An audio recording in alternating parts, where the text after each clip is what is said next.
Hi, my name's Andrea. I'm the Artistic Programme Manager here at the National Justice Museum. Welcome to Constraint Restraint.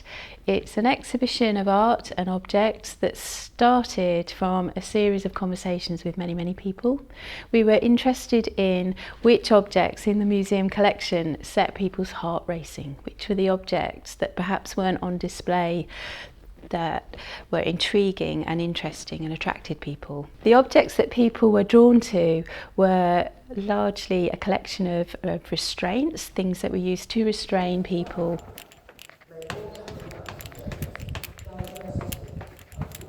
Creative workshops and open discussions teased out a variety of themes, and we settled on constraint and restraint. And we pulled from that the provocation, what constraints would you like to be free from in your lives? So this provocation went out digitally and in the project lab at the museum, and we got hundreds and hundreds of responses. And these varied from very personal stories of anxiety and mental health constraints, all the way across to humorous responses like my bra because it's too tight. And there we have the ingredients to build the exhibition upon. We chose objects that were physical restraints that are in the collection. The objects are presented in multiples to encourage scrutiny and comparison.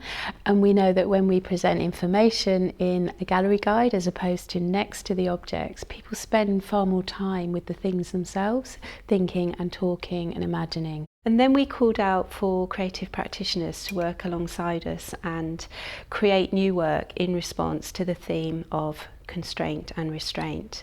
So we have Liz Atkin, who's an international artist who works with charcoal and performance, and she created 3 incredible performative drawings relating to 3 cell doors in the museum collection. Feng Ru Li crafted beautiful sugar icing and gold leaf mini sculptures in response to objects that people in prison had swallowed. So these objects that have been swallowed are objects of trauma, and Feng Ru's work helps us to connect with them and understand a different way forward. We have a film in the gallery by Nisa Khan. Nisa worked alongside us in the museum cells and developed a durational performance in response to hard labour, when she threw reels of yarn against the cell walls over and over again over a period of 3 days without comfort breaks, without food, without water, in complete silence. So it was a really poignant piece of work, and then spent time unravelling the tangle of threads.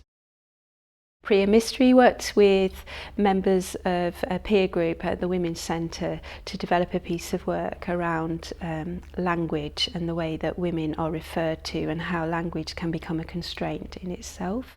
We also worked with 2 incredible people, Lisa and Elliot from Blue Bag Life. Elliot spent time in prison, and while he was separated from Lisa, she asked him to collect textures from his cell to help her understand the context that he was living in, to help her picture his environment. And these rubbings are kind of transient, very intimate connection between 2 people, almost like a love letter. And they very generously lent them to us, so we framed them, and they form a collection on the wall that illustrate constraint in a very personal way.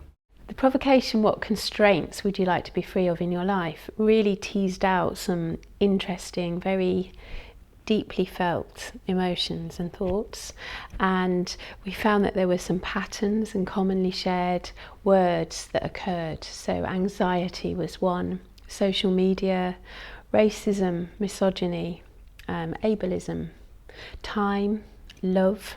These were things that many people experience, and it's quite interesting to see how together in the gallery these things can be shared and left behind, and that people have said they've left the gallery a little bit lighter when they've popped their constraint into one of the vessels in the exhibition. Our partners at Leeds Museum have lent us an object called a Scold's Bridle. It's something that would have been forced onto a woman's head to stop her from speaking, particularly hideous constraint.